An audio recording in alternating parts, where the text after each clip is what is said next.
Bien, muchachos, vamos ahora al quinto módulo, que es el tema asociado a las organizaciones políticas y las normas jurídicas. ¿Por qué? Porque la vigencia de los partidos y los movimientos políticos está asociado al orden legal que hay dentro de un país. En ese contexto justamente vamos a definir qué son las elecciones, ¿ya? Bueno, un proceso electoral representa el instrumento más importante en la designación de los gobernantes, la participación política de los ciudadanos, ¿no? El control del gobierno a través, evidentemente, de la revocatoria, la remoción, el referéndum, y también la interacción entre los partidos, ¿no?, que le dan vida a la política nacional. Eso es el concepto de elecciones. Pero hay que tomar en cuenta algo, ¿no?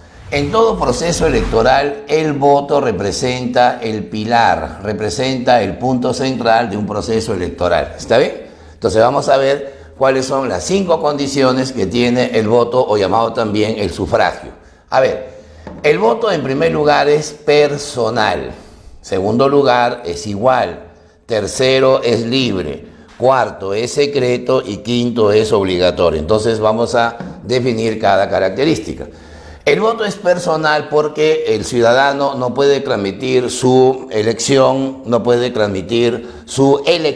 básicamente hacia otra persona u otro ciudadano, ¿no es cierto? Por eso tiene categoría personal. Ahora, es igual porque el valor jurídico de los ciudadanos a la hora de emitir su sufragio, ¿verdad?, es el mismo. O sea, no se puede diferenciar si es por sexo, si es por raza, si es por religión, si es por idioma, condición económica. Eso no se puede diferenciar. El voto en Tacna tiene el mismo peso que el voto en Moquegua, que el voto en Lima. O sea, no podemos diferenciar la cuestión geográfica o la cuestión étnica, ¿no? El voto también es libre. ¿Por qué es libre? Por una razón fundamental. El elector toma su propia decisión.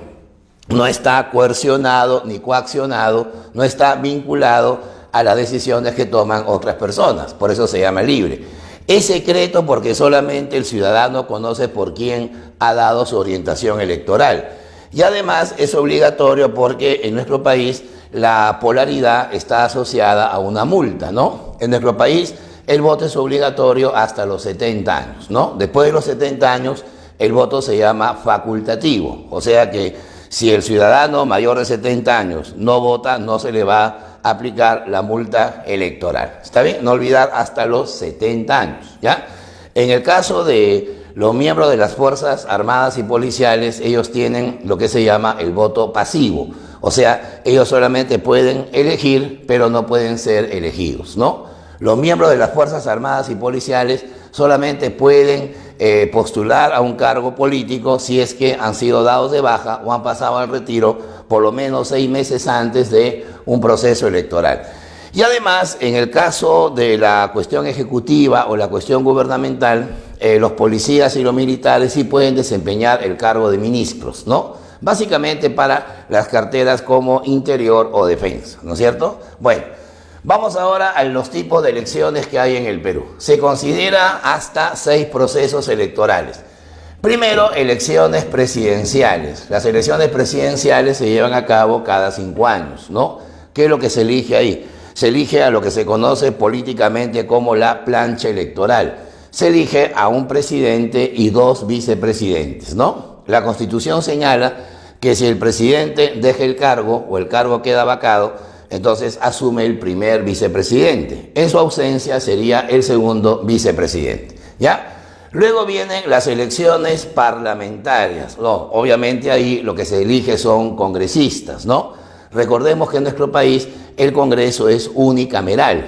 Unicameral porque está formado por una sola cámara integrada por 130 representantes, ¿está bien? También se elige a los congresistas cada 5 años, ¿no? Luego vienen las elecciones regionales, donde cada 4 años elegimos al gobernador regional, al vicegobernador regional y a los consejeros regionales, que se definen de acuerdo a la población electoral que tenga cada región o departamento. Las elecciones municipales, o llamadas también elecciones locales, son elecciones que se celebran cada 4 años, ¿no? Ahí se elige, por ejemplo, a los alcaldes se elige al teniente alcalde y también se elige a los regidores, ¿no? Que vienen a ser los funcionarios que complementan la labor del alcalde. Son los fiscalizadores de un alcalde. Luego vienen las elecciones de jueces, por si acaso. Los únicos jueces que pueden ser elegidos en el Perú mediante el voto popular son los jueces de paz, ¿ya? Para esto, el Poder Judicial define más o menos la estructura, la inscripción de los candidatos que van a estar básicamente en lugares alejados, en aldeas, en lo que se conoce como los centros poblados, ¿está bien? Los jueces de paz. Y además viene la sexta categoría electoral que se llama el referendo y las revocatorias. Referendo y la consulta para afirmar o rechazar una norma legal, una reforma constitucional, entre otras cosas. Y la revocatoria es un proceso electoral donde los ciudadanos destituyen a un funcionario que ellos mismos han elegido. Pueden ser alcaldes, gobernadores regionales, entre otros, ¿ya? Pero nos preguntamos, ¿las elecciones cómo están constituidas, cómo están reforzadas? A través de los llamados partidos políticos. Bueno, más o menos, ¿qué partidos políticos conocemos en el Perú? Bueno, hay partidos políticos tradicionales, como también hay partidos políticos nuevos que van apareciendo cada vez que hay un nuevo proceso electoral. Por ejemplo, los partidos políticos de mayor arrastre, de mayor antigüedad en el Perú son el APRA, ¿no? Que ya tiene casi 100 años de fundado. Está el Partido Popular Cristiano, que tiene ya casi 60 años de fundado. Está Acción Popular, casi con 70 años. Recordemos que Acción Popular ha gobernado 2 veces el Perú, ¿no? El presidente Fernando Belaúnde Terry fue presidente durante 2 periodos. El APRA ha gobernado el país en elecciones generales durante 2 periodos, ¿no? El extinto presidente Alan García. El Partido Popular Cristiano nunca ha sido gobierno, lo que sí ha tenido es bastantes gobiernos locales, o sea, alcaldes, ¿no? Una serie de funcionarios municipales. También hay partidos, por ejemplo, como Podemos Perú, está Alianza para el Progreso, ¿no? Está, por ejemplo, el Frente Popular, está el Frente Amplio, ¿no es cierto? Está una serie de movimientos que evidentemente van a reflejar la vocación de los ciudadanos, ¿no? Bueno, algunas observaciones. Para que un partido político se inscriba, tiene que acudir ante el Jurado Nacional de Elecciones, porque el Jurado Nacional de Elecciones tiene el registro de partidos políticos, ¿no? Y necesitan presentar adherentes, o sea, ¿no? Personas que con su firma están respaldando la inscripción de ese partido.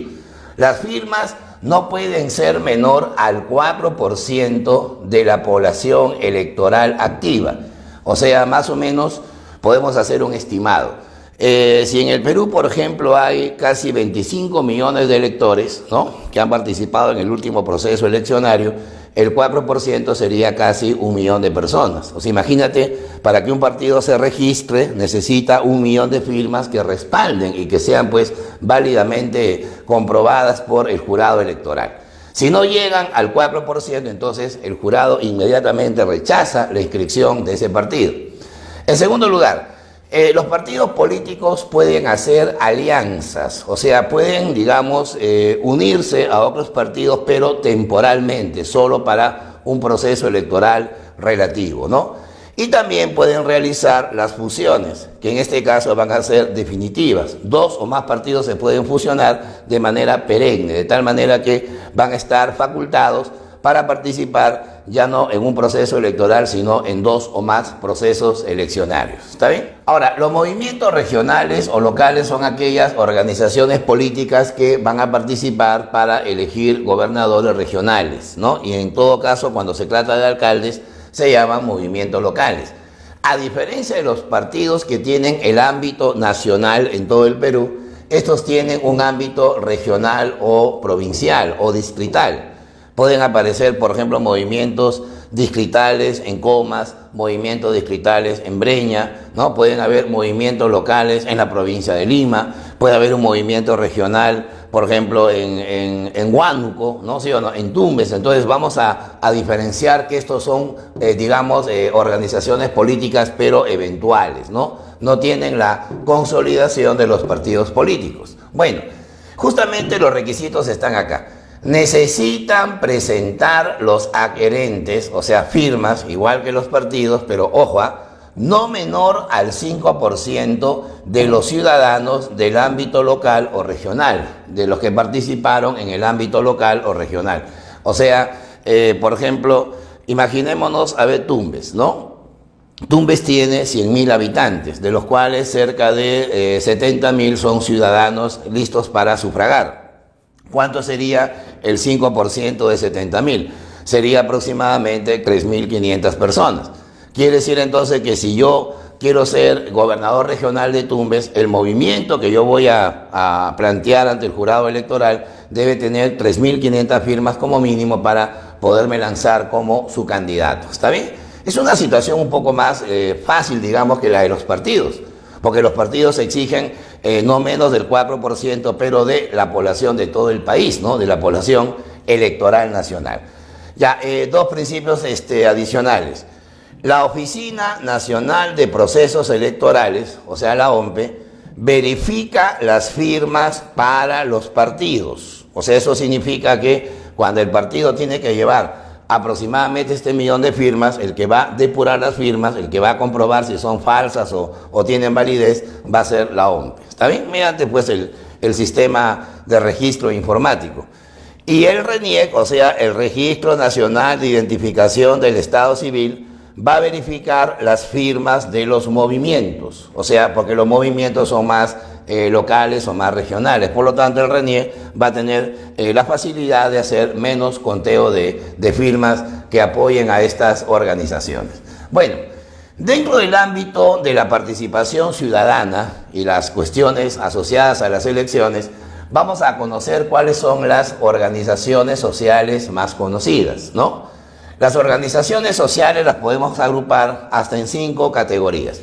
Hay organizaciones vecinales, hay organizaciones de base, ¿no? Hay organizaciones culturales, hay organizaciones juveniles y organizaciones deportivas. Claro, obviamente las que tienen más peso son las dos primeras, porque acá los vecinos se han organizado, ¿no? Se han organizado, pero en comités, ¿no? Por ejemplo, están las famosas brigadas de seguridad, ¿no? Hay barrios donde, por ejemplo, la inseguridad es muy fuerte, entonces los vecinos se organizan en brigadas de apoyo a la seguridad del barrio, el famoso barrio seguro, ¿no? Es la llamada organización vecinal.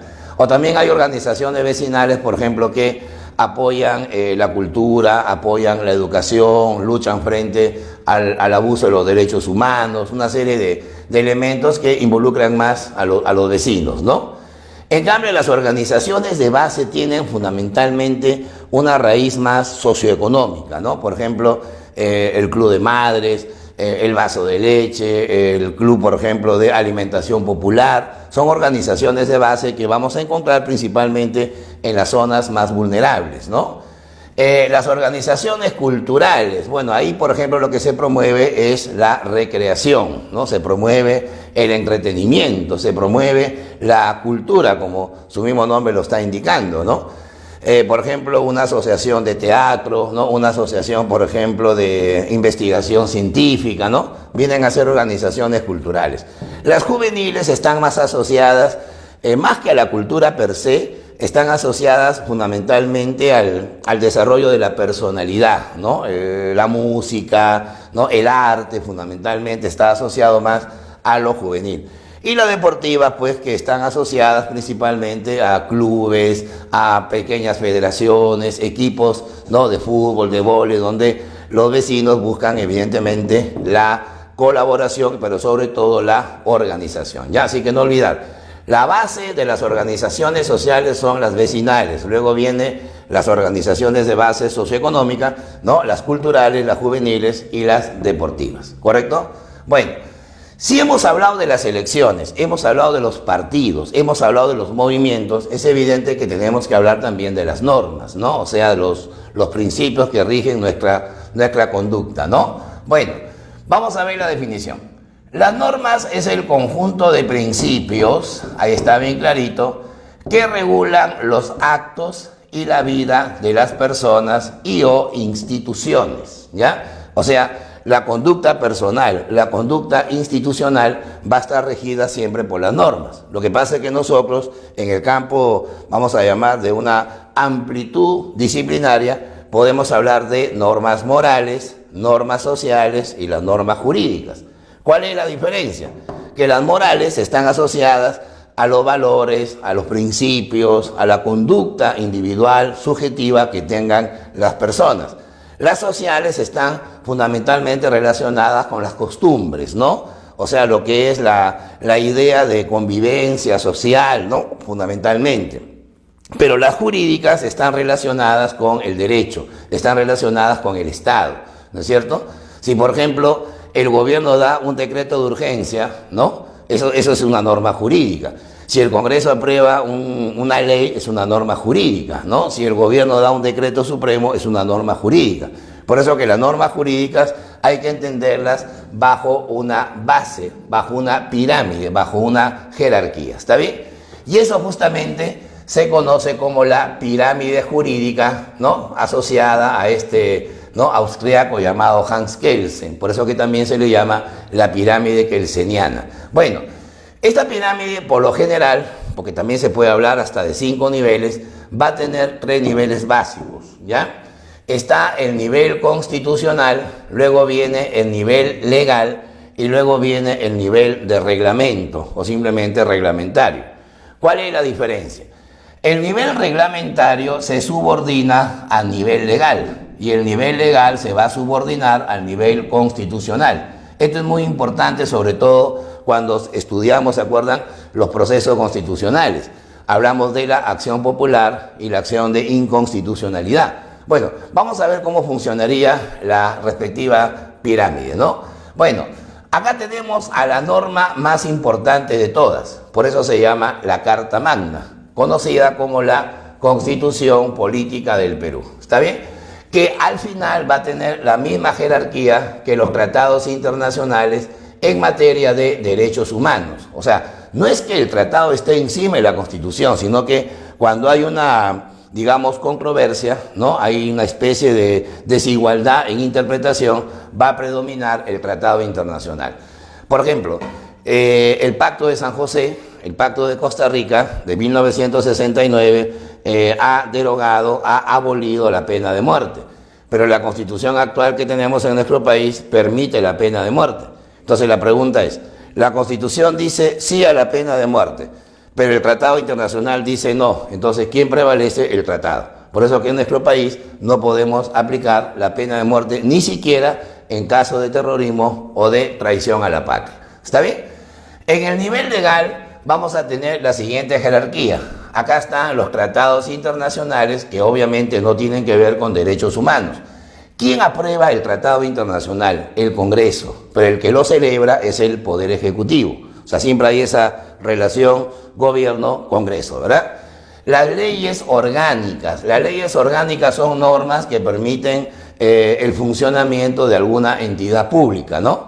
Por ejemplo, el Banco Central de Reserva tiene como función principal, ¿no?, mantener la estabilidad de la moneda, pero para que el BCR funcione necesita una ley. Esa ley se llama ley orgánica, ¿está bien? Hay ley orgánica, por ejemplo, también del Ministerio Público, de la Defensoría del Pueblo, o sea, cada institución tiene su propia organización. Luego están las leyes ordinarias, ¿está bien? Que son las leyes comunes que aprueba el Congreso de manera permanente. Luego están los decretos legislativos, ¿ya? Estos decretos, mucho ojo, tienen fuerza de ley. Pero para que el decreto legislativo pueda ser promulgado, el gobierno necesita el permiso del Congreso.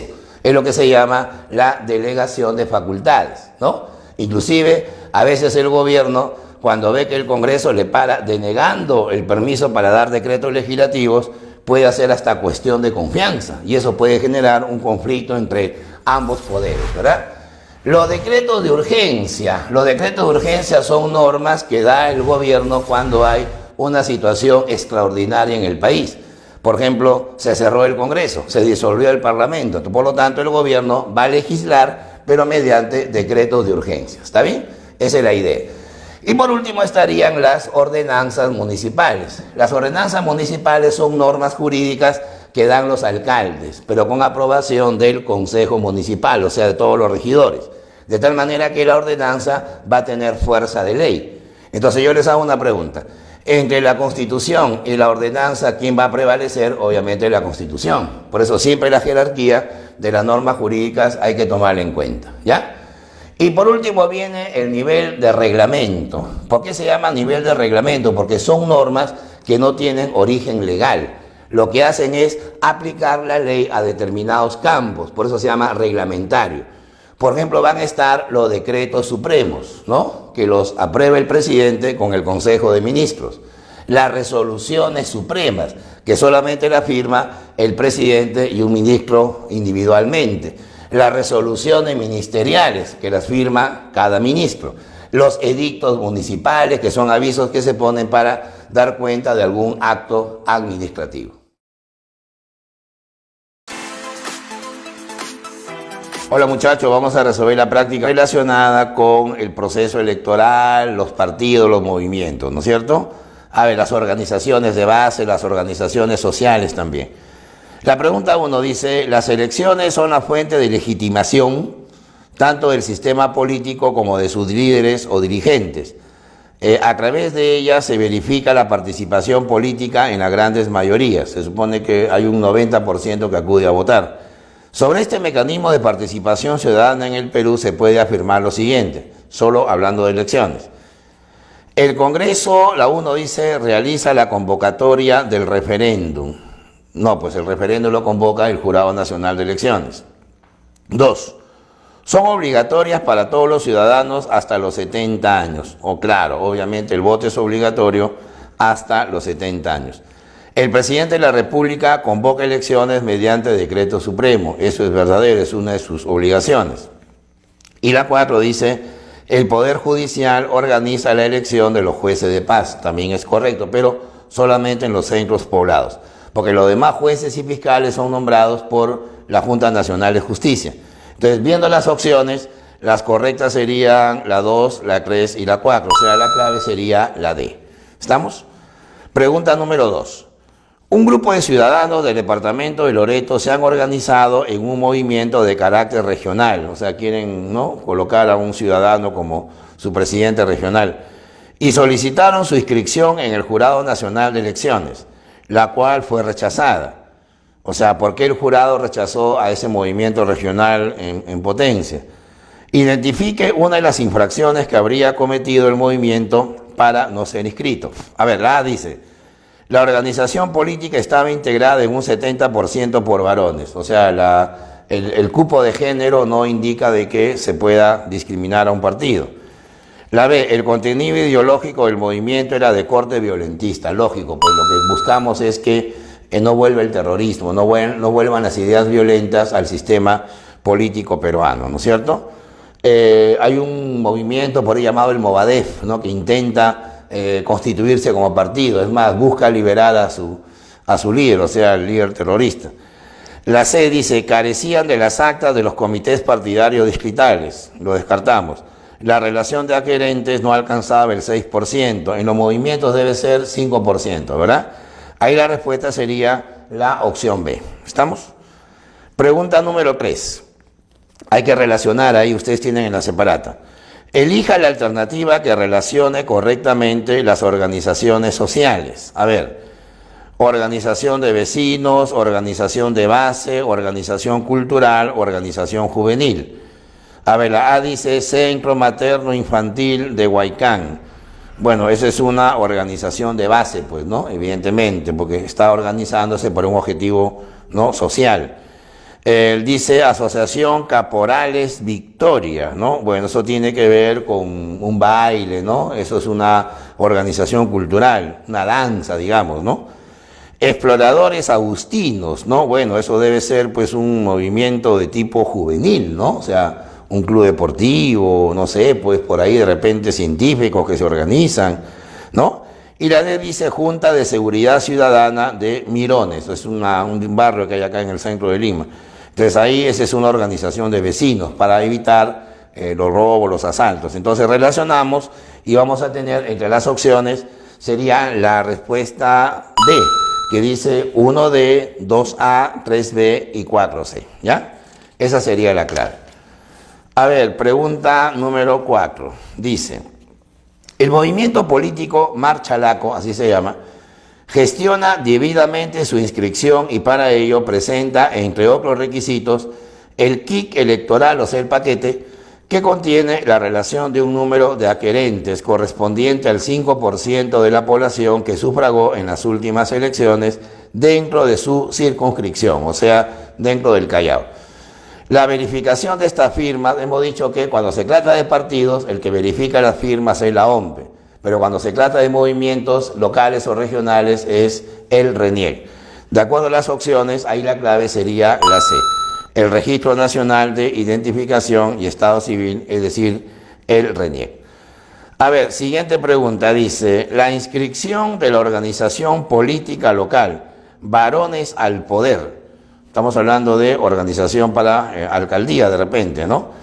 Fue rechazada después de la evaluación que realizó el Jurado Nacional de Elecciones. Esto se debió a que, a ver, superaron el número de firmas exigidas, no tiene nada que ver, pues al contrario, deberían ser bienvenidos. No cumplen con respetar la cuota de género. La cuota de género no se define para los partidos. Eso no significa que la mitad deben ser hombres y la mitad mujeres, eso no está definido en el jurado. Presentan un nombre en contra del Estado de Derecho, o sea, le ponen pues un nombre violento, un nombre que afecta la democracia representativa. Esa es la respuesta adecuada. No llevaron la cantidad de 4% de firmas necesarias. ¿Cuánto se requiere para una organización política? Es el 5%. Así que dentro de las opciones marcaríamos de frente la C. A ver, siguiente pregunta. El programa del vaso de leche fue creado mediante la ley número 24059 del 4 de enero de 1985. Ese es un programa que creó el alcalde de Lima de esa época, el tío Frejolito, Alfonso Barrante Lingán. Las municipalidades coordinan con los clubes de madres la ejecución de dicho propósito. Además deberán tomar en cuenta, entre otros documentos, la normativa referida al empadronamiento de beneficiarios. Este programa es un ejemplo claro de una organización, obviamente es una organización de base porque tiene objetivos socioeconómicos, ¿verdad? Ahí tenemos las opciones, la clave de frente sería organización de base, ¿ya?